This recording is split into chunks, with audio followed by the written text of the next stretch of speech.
Insurgent attacks in central Helmand this summer were down by almost half compared to the same time last year. That's according to figures released today by the man who's just finished commanding Task Force Helmand.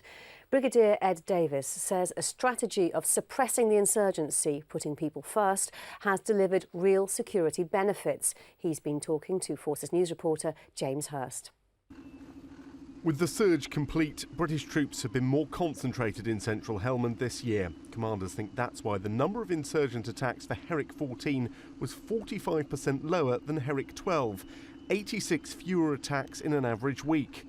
In Nahr-e South, the drop was as much as 86%, put down in large part to Operation Omid Haft, planned and led by Afghan forces.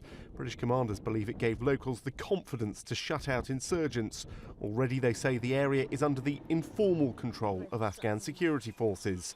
The formal handover of Lashkar in July they see as the other tipping point of the tour, giving Afghans a new appetite for their own sovereignty. But it's not been without its troubles. There have been two spectacular insurgent attacks, including one right outside the Afghan National Police headquarters, demonstrating the apparent shift from a broad rural insurgency to an urban cell-like organisation. Well, clearly there's an enduring threat.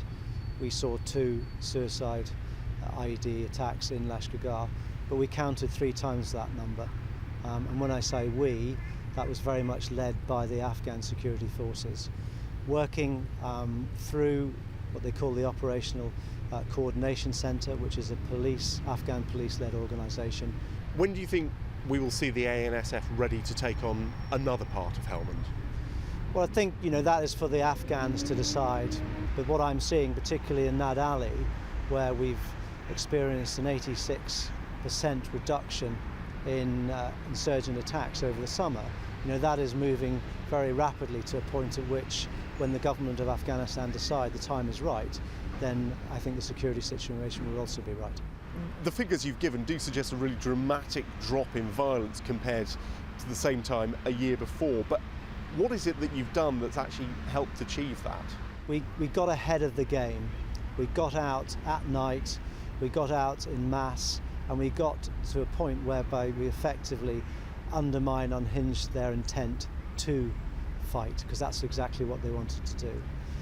The other area which I think has really undermined their ability to be effective is our disruption of their facilitation routes. Those routes that brought in the lethal aid into the protected community of central Helmand, we disrupted significantly, and some of the metrics I think are quite striking.